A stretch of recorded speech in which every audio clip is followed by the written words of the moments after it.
Aux quatre coins de la planète, des hommes sillonnent les routes à bord de leurs camions.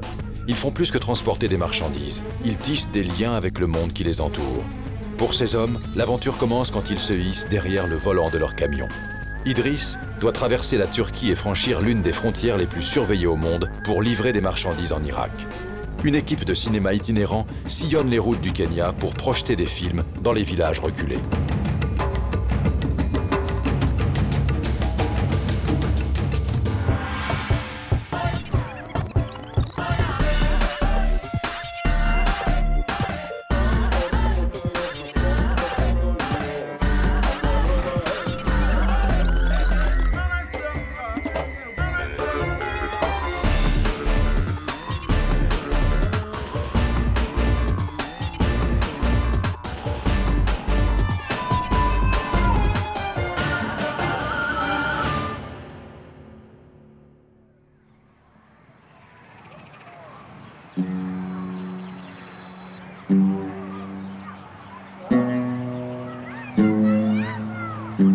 Allô?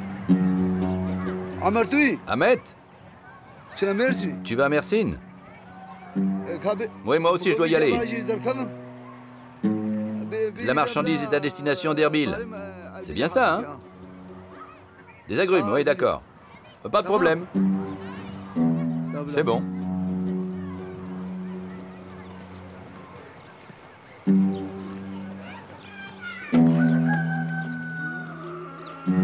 Idriss vit dans un petit village près de Cisré avec ses parents, ses 2 sœurs, sa femme et ses 5 enfants.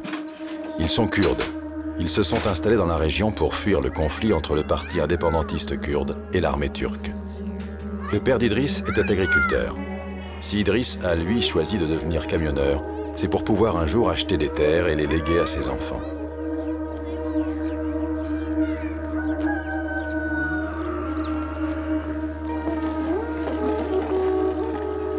Idriss s'est endetté pour devenir propriétaire d'un poids lourd flambant neuf. C'était le prix de son indépendance. Alors il en prend le plus grand soin.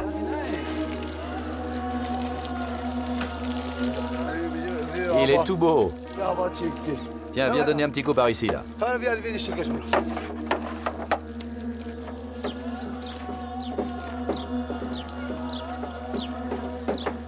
Avant de partir, Idriss procède à un entretien minutieux.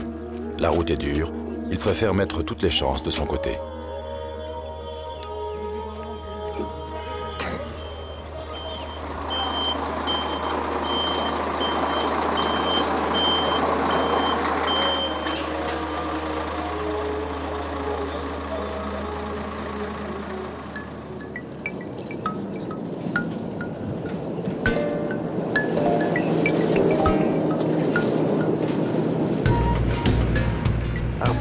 Je suis Eric Mbella. Je travaille pour la Film Corporation of Kenya depuis plus de 15 ans. J'ai été un peu partout et j'ai montré des films dans tous les coins de ce pays. Depuis longtemps. Je suis chauffeur, mais je suis aussi technicien et responsable du camion.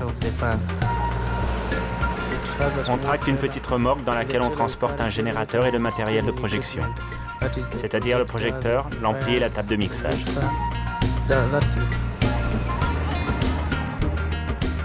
Il y a plus de 40 ans, un producteur nommé Sharad Patel se dit que si les Kenyans des régions isolées ne pouvaient pas aller au cinéma, il fallait amener le cinéma à eux. Aujourd'hui, 15 camions aux couleurs de la Film Corporation of Kenya sillonnent le pays. Chaque début de mois, Eric et son équipe quittent Nairobi pour faire la tournée des villages. Cette fois, ils partent dans les provinces de l'Est, à 2 heures de route de la capitale. L'équipe va passer 24 jours sur la route.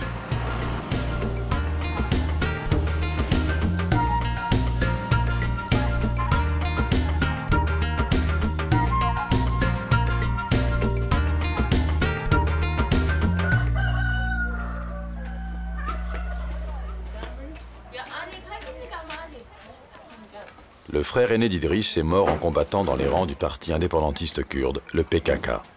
Chaque fois qu'Idriss part pour un long voyage, ses parents s'inquiètent.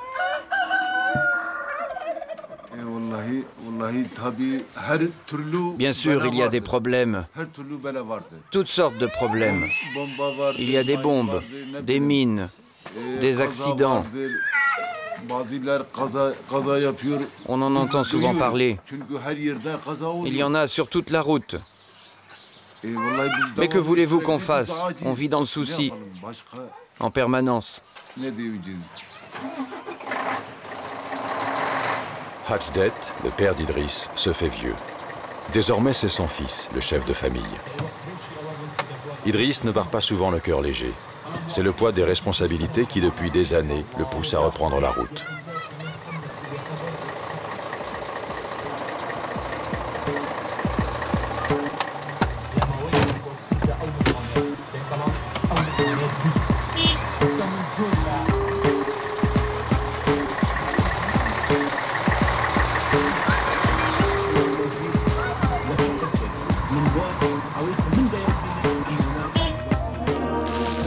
À chaque départ d'Idriss, Edia, sa femme, accomplit le même rituel pour qu'il revienne vite parmi les siens.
Quand le camion cinéma arrive dans un village, tout le monde est vite au courant.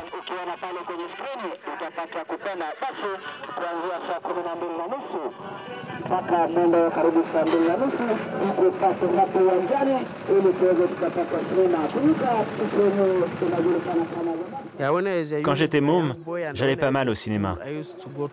À l'époque, on marchait sur de longues distances, environ 10 km pour y aller. Et j'adorais ça, parce qu'il y avait vraiment beaucoup de gens de tous les villages. Une fois qu'on avait entendu l'annonce, on savait qu'il y aurait un film. On se fichait de savoir si c'était un film récent, un film sur l'agriculture, un film de santé. Quel que soit le film, tant que c'était un film, il fallait qu'on aille le voir.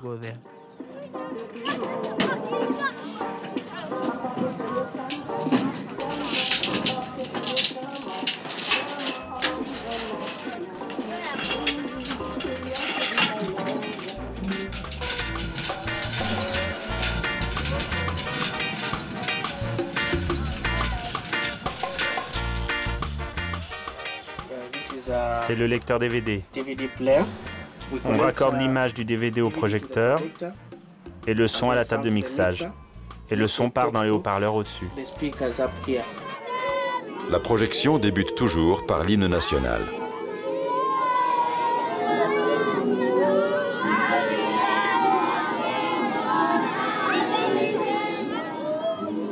Puis, clips et publicités vont s'enchaîner. Ce sont les publicités qui financent les projections gratuites. Le film du mois, The Master, avec Jet Li, est une production chinoise. C'est une voix unique qui double tous les acteurs du film et qui commente même l'action, comme au temps du cinéma muet. La plupart du temps, on projette des films occidentaux. On ne montre pas des films locaux ou africains, parce que nos spectateurs n'aiment pas les films africains. On leur montre ce qu'ils veulent et ce qu'ils aiment. Et ce qu'ils aiment, c'est le cinéma d'action. Leurs stars s'appellent Jackie Chan, Jean-Claude Van Damme, Chuck Norris ou Jet Li.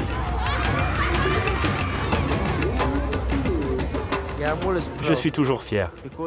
Parce que quand tu divertis quelqu'un et que tu le rends heureux, tu te sens heureux.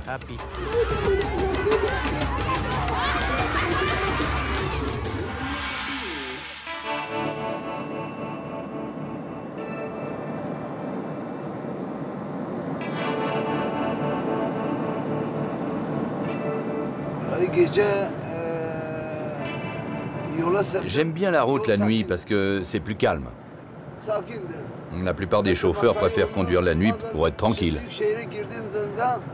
Quand vous roulez en ville, aux heures de pointe, vous pouvez pas avancer avec toutes ces voitures. Là, comme ça, c'est tranquille. On peut rouler comme on veut.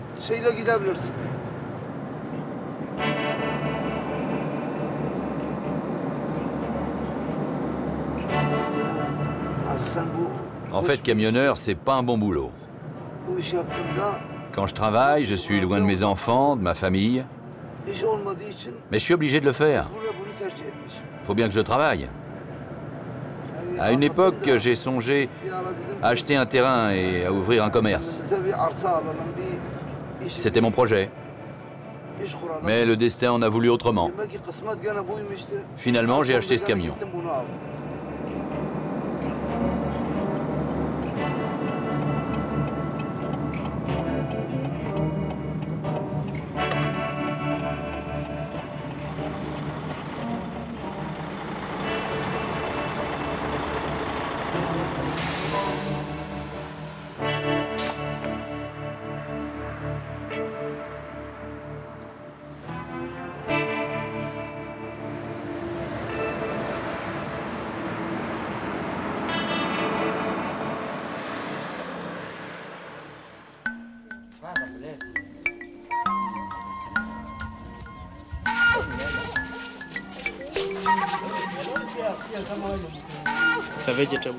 C'est un légume de la famille des choux.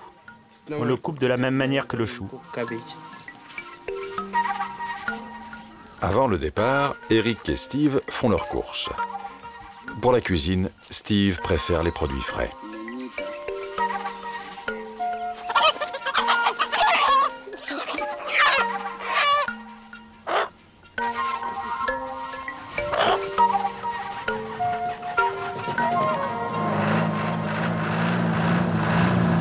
Direction le village d'Isinga, à 5 km à peine. Malgré la courte distance, il y a quand même 30 minutes de trajet.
Pousse ça en arrière. C'est bon, c'est bon. On va la mettre par là. Il faut la pousser par l'autre côté.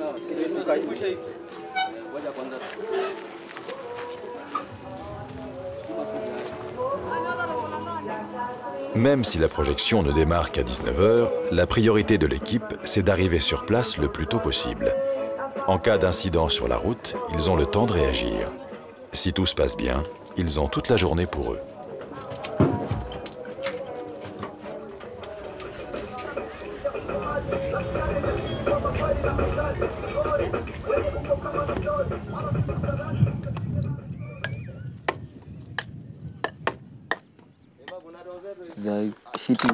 Ils extraient des pierres.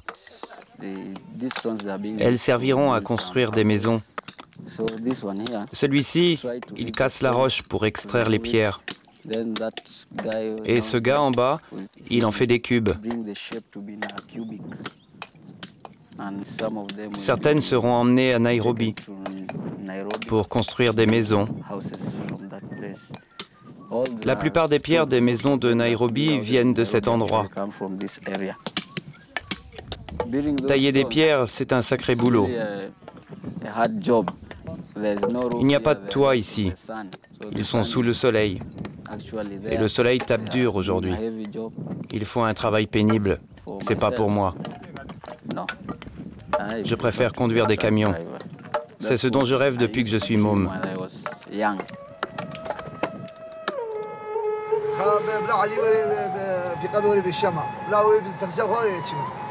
Fin de matinée, Idriss approche enfin des entrepôts où il doit charger sa marchandise.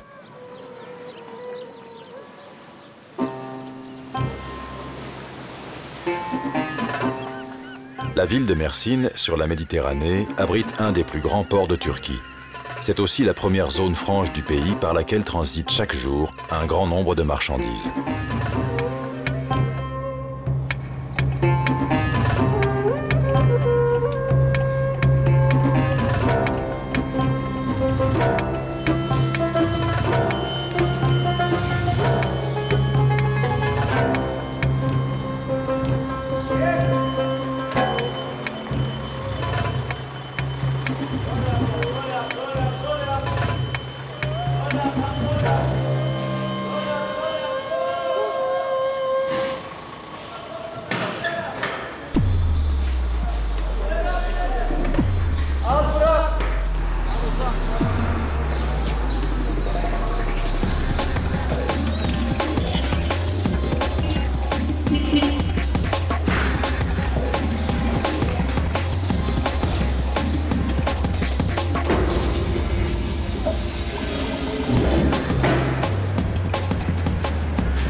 À partir de maintenant, toute la cargaison est sous la responsabilité d'Idriss.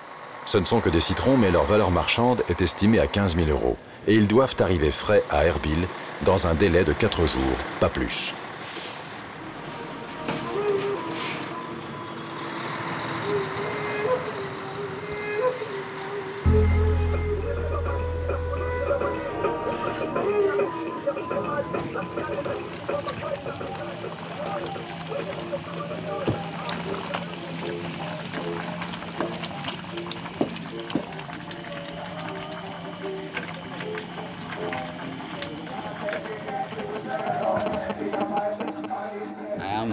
Je suis marié, j'ai 3 enfants et ma famille me manque sérieusement. Le seul moyen de communiquer avec eux, c'est par téléphone. Et quand ils entendent ma voix, ils sont heureux. Ils savent que papa n'est pas loin. Papa est vivant. Quand on écoute la radio, on entend parfois parler d'accidents de la route. Et si ma femme sait que je suis en tournée dans la région où l'accident s'est produit, elle se fait du souci. Alors j'appelle pour dire que je vais bien. Et quand ils entendent ma voix, ils remercient Dieu. Il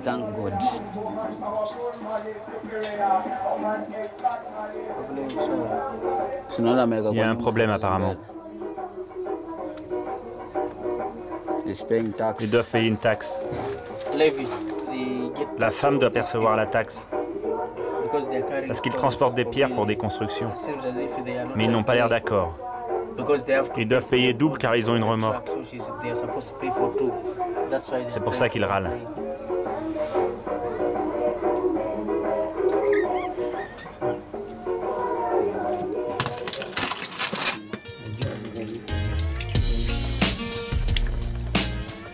Au menu, coq bouilli et ougali.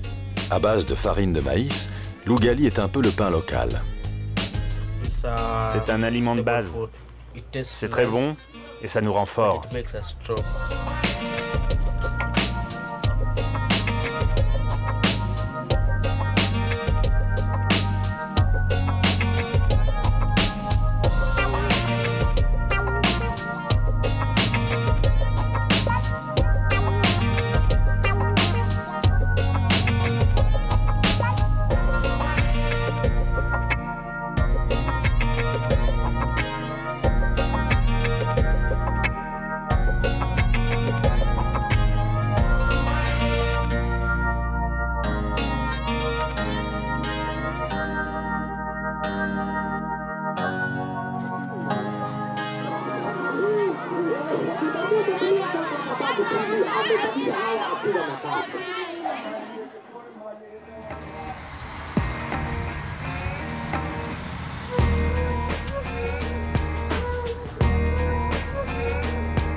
Là, j'ai 2 jours de route jusqu'à la frontière.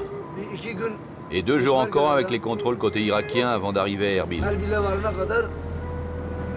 Ça fait 4 jours au total. 4 jours.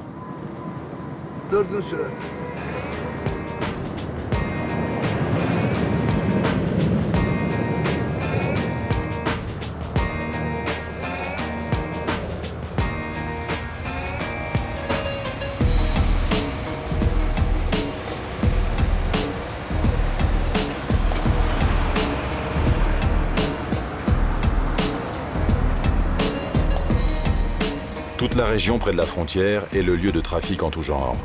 Pour les camionneurs, c'est souvent synonyme d'insécurité. J'étais à la sortie de Urfa. Une voiture m'a doublé et s'est mise devant moi. Il y avait 3 types à l'intérieur. Les 2 à l'arrière me regardaient en me faisant des signes. Ils faisaient tout pour me ralentir. Alors je les ai doublés, mais la voiture s'est remise devant moi. Ah, j'ai eu l'impression que c'était des voleurs, qu'ils essayaient de me stopper. Alors je les ai doublés à nouveau, et là je les ai envoyés dans le fossé.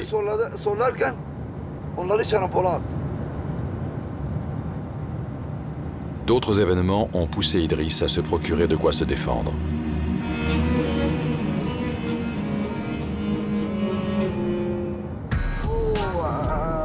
Ça s'est passé entre Antep et Urfa. À cette époque, je transportais de l'essence. C'était un chargement qui avait beaucoup de valeur. Sur la route, il y avait un village à l'écart, un peu en hauteur. Tous les camionneurs s'arrêtaient pour y manger. Un jour, en une demi-heure, un camion a disparu. 3 ou 4 camions ont été volés ainsi. Après ça, on a commencé à emmener des armes. J'ai une autorisation de port. Il n'y a aucun problème. J'espère que j'aurai jamais à m'en servir. C'est juste au cas où.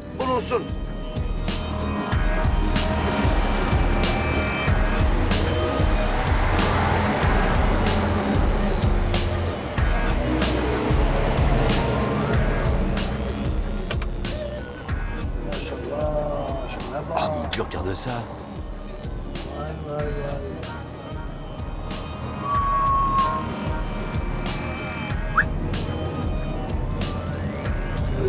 Ah puis c'est de l'essence.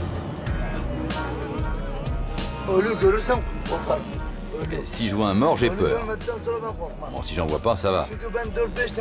Il m'est déjà arrivé 4 ou 5 fois d'extraire un corps d'une épave.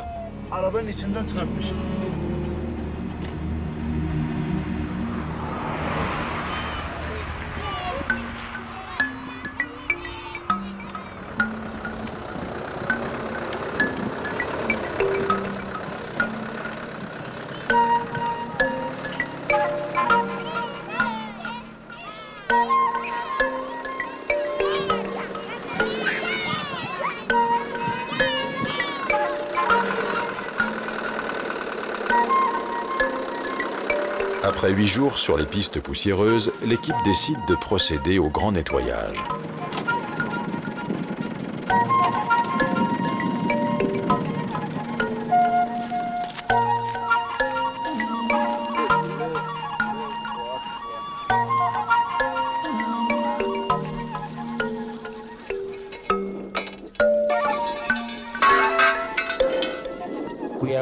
On fait tout comme si on était dans une maison. Le ménage, la toilette, la cuisine, la vaisselle, tout. Ce camion, c'est un peu notre maison. Parce que quand on se balade du nord au sud, parfois c'est difficile de trouver un hôtel ou à manger. Et la façon de cuisiner dans certains hôtels n'est pas hygiénique. Du coup, on préfère tout faire dans notre camion.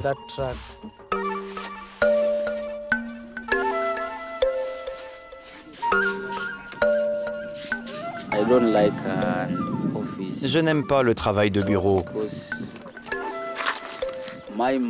parce que mon esprit serait happé par le bureau et je ne verrai pas beaucoup de choses. Alors que là, en voyageant beaucoup, je vois des choses différentes, des gens différents, des villes différentes.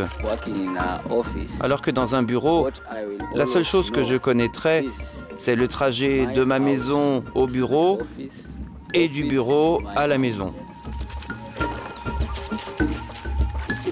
Quelles équipes jouent aujourd'hui? Manchester United, FC Porto. Manchester United va gagner. Probablement. Steve est fan de Manchester United. Même sur la route, il ne rate jamais un match de son équipe fétiche.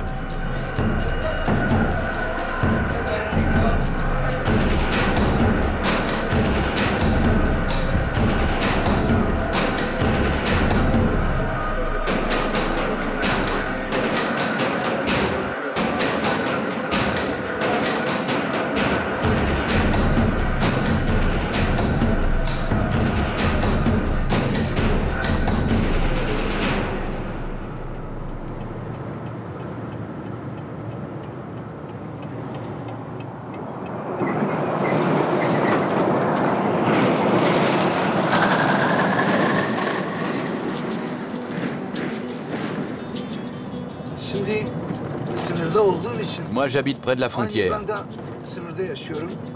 Depuis des années, je vis ici. Et depuis que je suis enfant, je sais que c'est une zone interdite. Et d'ailleurs, j'ai déjà vu des mines exploser. Dans cette zone-ci, j'ai déjà vu des morts. Oui, je les ai vus de mes propres yeux. Les militaires ont tiré sur eux et les corps étaient déchiquetés. La nuit, certains font de la contrebande. Mais dans l'obscurité, les militaires ne savent pas à qui ils ont affaire. Du coup, la nuit, il y avait toujours des tirs et on n'arrivait pas à dormir.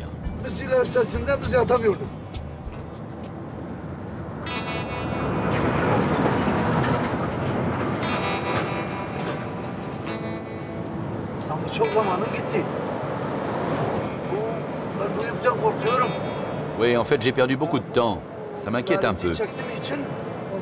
Si je transportais autre chose, ça me serait égal, mais là, je transporte des agrumes.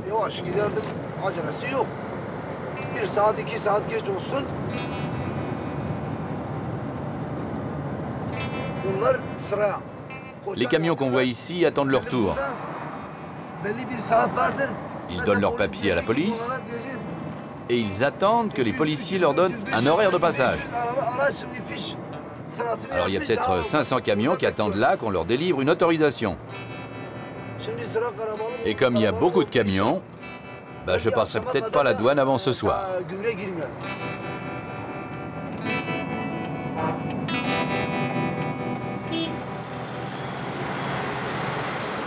Le camion frigorifique d'Idriss transporte des denrées périssables.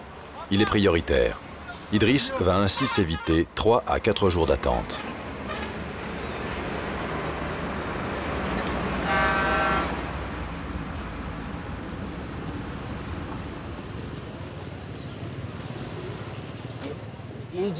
Tu retires le capot du moteur.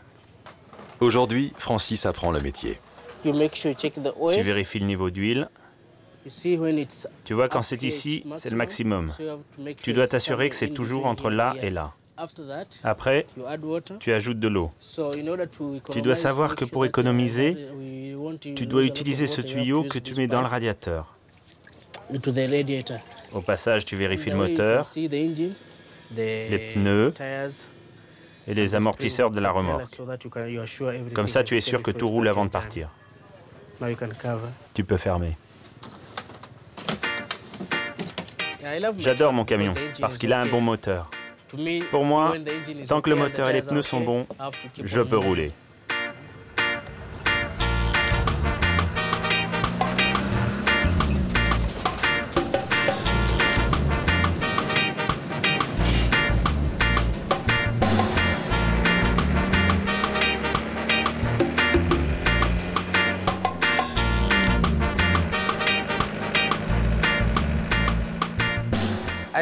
Je connais mieux mon pays que la plupart des Kenyans.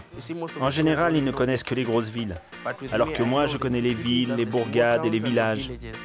Même si beaucoup de gens passent par ces villages, ils les traversent seulement. Alors que moi, je m'arrête, je discute. Je me balade avec les gens, je mange avec eux. C'est bien mieux. La plupart du temps, on aime bien aller du côté de Nairobi, dans des coins de la vallée du Rift et dans les régions de l'Est.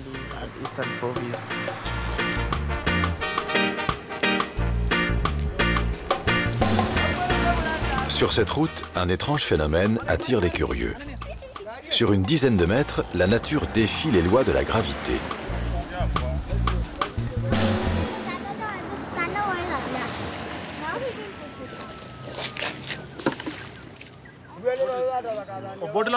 Les bouteilles remontent? Les bouteilles en verre ou en plastique? N'importe quelle sorte, il suffit qu'elles soient lourdes.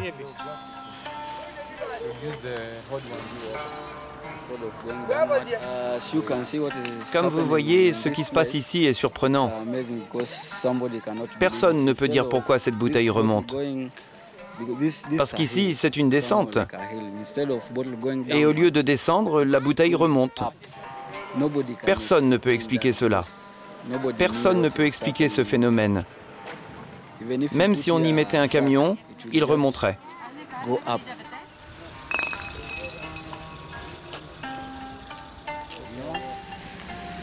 Les conducteurs sceptiques se mettent au point mort pour vérifier le phénomène.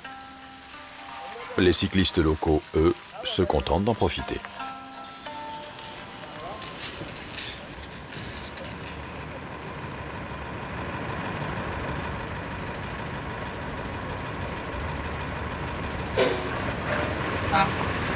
Des camions venus de toute la Turquie se pressent à la frontière.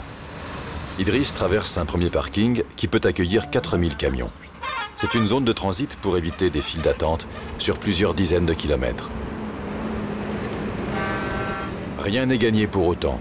L'embouteillage démarre à la sortie du parking. Il y a encore quelques années, l'attente à la frontière se comptait parfois en semaines. Aujourd'hui, le passage est plus rapide.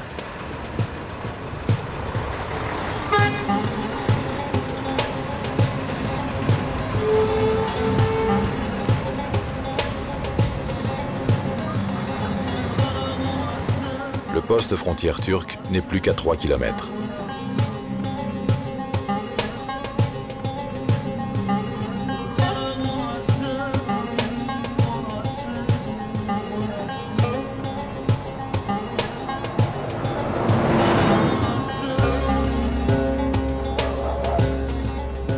Dans la file d'attente, Idriss tue le temps en compagnie d'autres routiers. La plupart sont des Kurdes, comme lui. J'ai plus de gaz pour le café. Si c'est juste le gaz, j'ai une bouteille, moi. Tu as chargé où? À Mersine.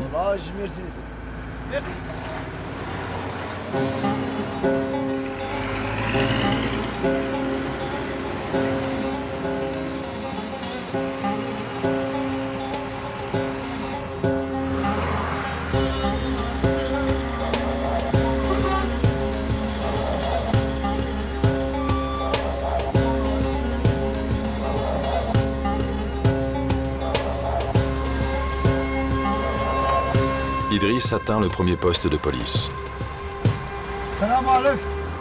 La douane est juste en face. Mais ici aussi, il va falloir attendre.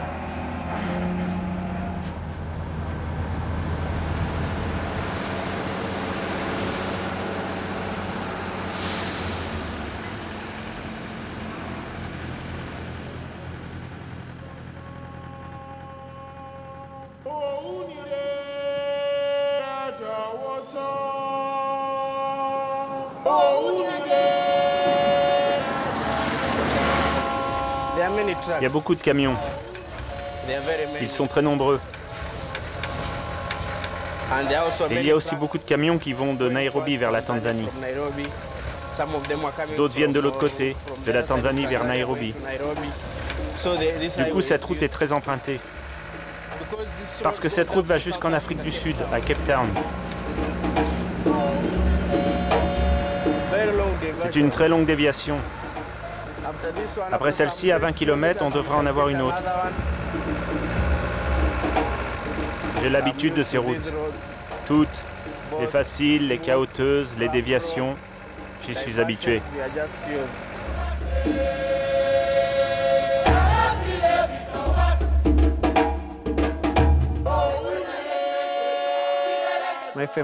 L'endroit que je préfère, c'est en terre Maasai. La façon dont ils préservent leur culture. Parce que même les plus éduqués des Maasai continuent de suivre leur tradition. C'est ça que j'aime. Alors que dans d'autres tribus, quelqu'un d'éduqué oublie sa culture et ses traditions. Il suit celle des autres. Mais les Maasai, eux, ils suivent leur culture.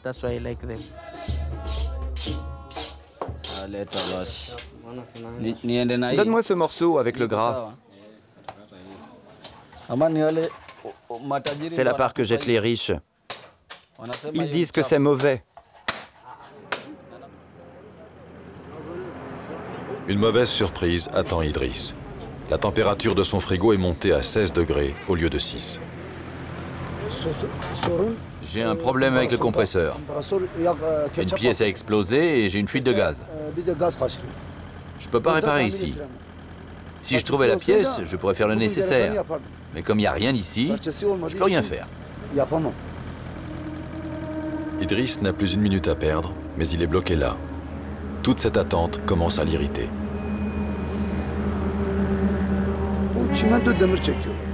Vous voyez celui-là? Il transporte du ciment et du fer. Et pourtant, nous sommes dans la même queue. Il fallait faire une file à part pour les camions frigo. Ici, personne ne se préoccupe de nous. Quand on attend sur les parkings, on a de la poussière jusqu'aux cuisses. Chaque véhicule qui entre ici paye 7 €. Et personne n'entretient la zone. Avec l'argent qui entre ici en un mois, ils pourraient tout mettre en conformité. Ils pourraient faire un revêtement propre et sain. Mais ils ne le font pas.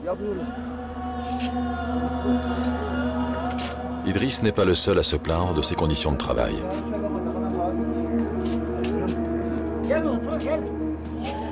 Lui aussi, il transporte des citrons. Et lui, des pommes. Nous effectuons le travail le plus important au monde. On porte le monde sur nos épaules. Et pourtant, il faut voir comment on nous traite. Si demain on coupe nos moteurs, le monde entier s'arrête. Le monde repose sur les épaules des chauffeurs. Tout ce que vous buvez, tout ce que vous mangez, c'est grâce à notre travail. Et pourtant, nous ne sommes pas considérés.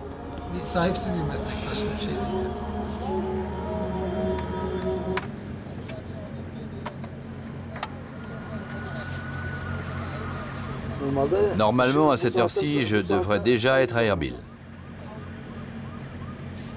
Mais j'ai l'habitude depuis que je fais ce travail.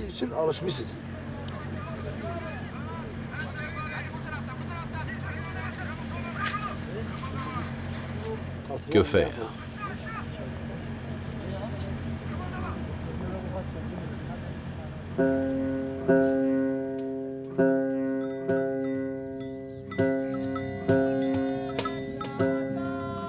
La majorité des Maasai qui vivent dans le sud du Kenya sont des éleveurs semi-nomades. Ils se déplacent avec leurs troupeaux et franchissent les frontières à la recherche de nouveaux pâturages. Ils vivent à l'écart des villes, disséminés dans la savane. Leurs villages sont situés à proximité des grands parcs, dans des zones où il n'est pas rare de croiser un lion ou une panthère. Ceux qui vivent ici ne profitent que rarement du cinéma, car en rentrant d'une projection, ils pourraient faire de mauvaises rencontres.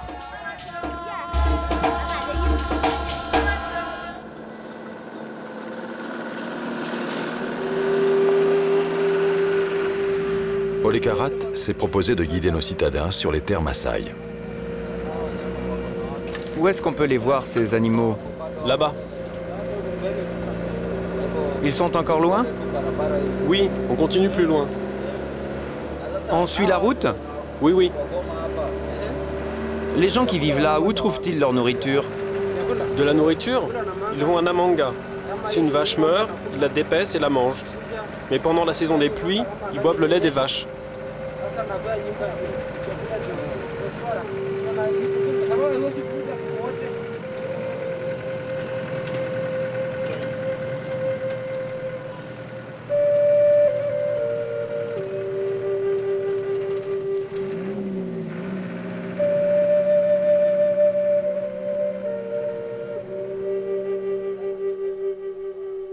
Pour aller à la rencontre des animaux, le camion a quitté la piste centrale. Sur ce genre de terrain, la conduite devient assez sportive. D'ailleurs, un autre véhicule s'est ensablé.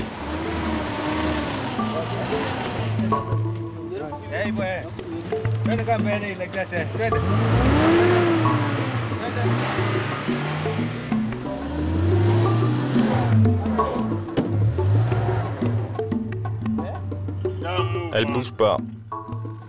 La chaîne qui sert à monter l'écran de projection va trouver une nouvelle utilité. Attache-la au pare-choc. Ça va pas casser? Ici, ça a l'air solide. On doit aider tous ceux qui sont sur la route. Je les ai vus bloqués. Je dois les aider. Parce que je sais que la prochaine fois, je serai aussi aidé par quelqu'un. Vous voyez, être sur la route tous les jours, c'est parfois imprévisible. Alors on doit s'entraider. Hey mon frère, viens. Tu peux avancer? Avance.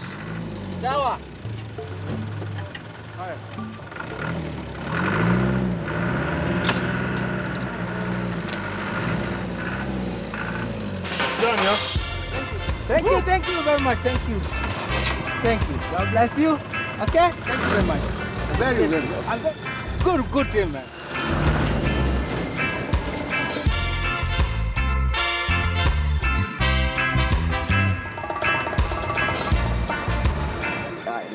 Aujourd'hui, Francis apprend à manier le micro.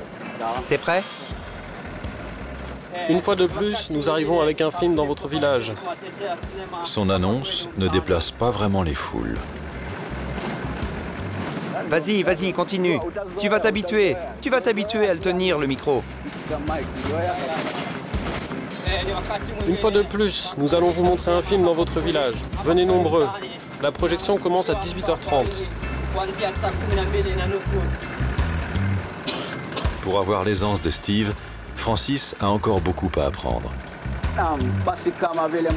Vous avez entendu mon collègue, venez nombreux ce soir à 18h30 sur la place du marché pour voir un film formidable, avec des images époustouflantes. C'est vraiment une occasion unique de profiter du cinéma itinérant. Alors surtout, n'oubliez pas, ce soir à 18h30, sur la place du village, le cinéma itinérant sera là. Le film s'appelle The Master. Si vous aimez Jet Li, si vous aimez le karaté, venez voir ce film et vous ne serez pas déçus.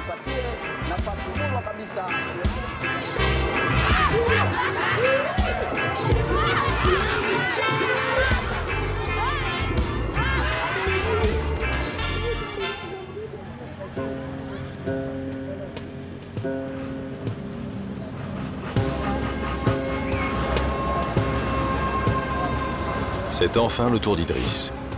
Les formalités commencent par un contrôle des papiers à un premier guichet.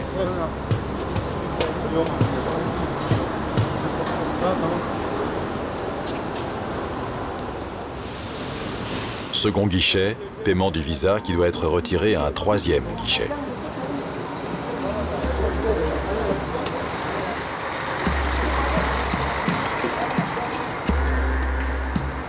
Direction le poste frontalier de la région autonome du Kurdistan. Là, Idriss doit faire viser toutes ses autorisations de passage. Ensuite, il doit encore passer le contrôle sanitaire. Un contrôleur est chargé de prélever des échantillons pour autoriser l'entrée de la marchandise sur le territoire irakien.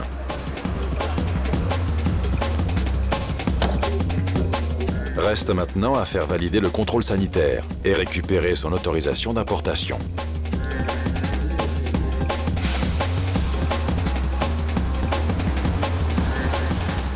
Nouvel arrêt. Un fonctionnaire vérifie l'autorisation d'importation de la marchandise.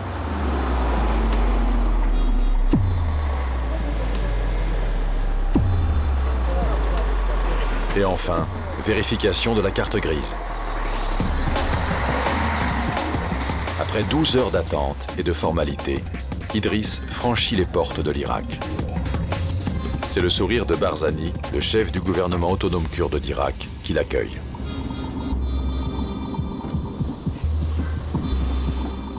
Il ne reste plus qu'à faire le plein. De ce côté de la frontière, l'essence est à moitié prix.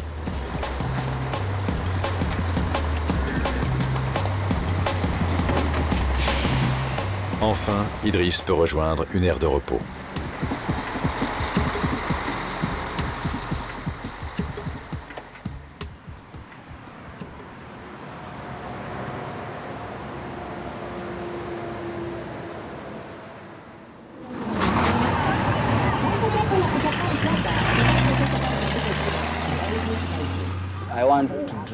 J'aimerais conduire de gros camions comme des semi-remorques. Avec un poids lourd, je peux partir de Nairobi, du Kenya, pour aller en Tanzanie, en Ouganda, au Soudan. On entend parler de combats au Soudan. Je veux aller voir pour savoir pourquoi ces gens combattent. En Ouganda, parfois, il y a des rebelles. Je veux savoir pourquoi il y a des rebelles là-bas et pas au Kenya. Donc, quand j'y serai, je comprendrai. Je veux aller dans le monde entier pour savoir ce qui s'y passe. Ou pour apprendre plus de choses à l'extérieur de ce pays. Si j'avais ce privilège, je serais un homme heureux.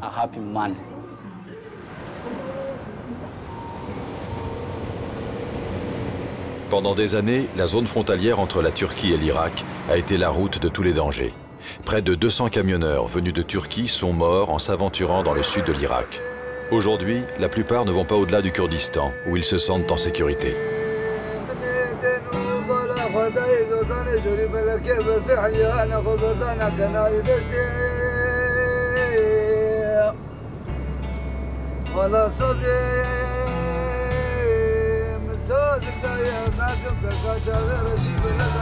Erbil, la capitale du Kurdistan, est aussi la troisième ville d'Irak. Depuis la chute de Saddam Hussein, c'est une des villes les plus sûres du pays. Dans les faubourgs d'Erbil, grossistes et petits revendeurs se pressent dans un gigantesque marché à ciel ouvert.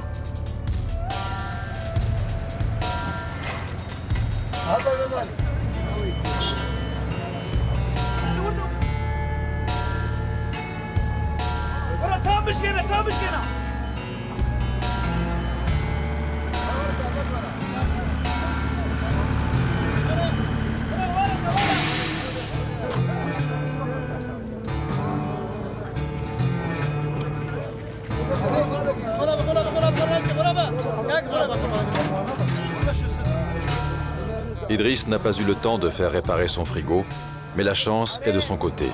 La température a baissé et les citrons sont en parfait état. Regarde comme ils sont frais.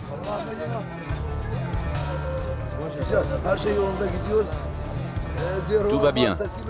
Je livre la marchandise sans problème. Quand on n'a pas de perte, c'est bien. Sa marchandise livrée, Idriss va reprendre la route pour retrouver sa famille. J'ai hâte de rentrer et de prendre un bain, de me raser. Ensuite, de jouer avec mes enfants.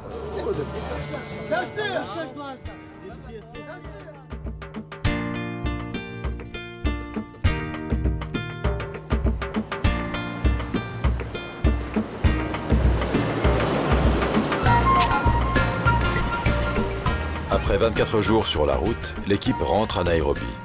Ils vont pouvoir rejoindre leur famille. Eric et Francis n'habitent pas la capitale. Ils ont encore une journée de voyage avant de rentrer chez eux. Steve a la chance d'habiter Nairobi. Il n'a qu'une demi-heure de trajet en matatu, le taxi collectif kényan.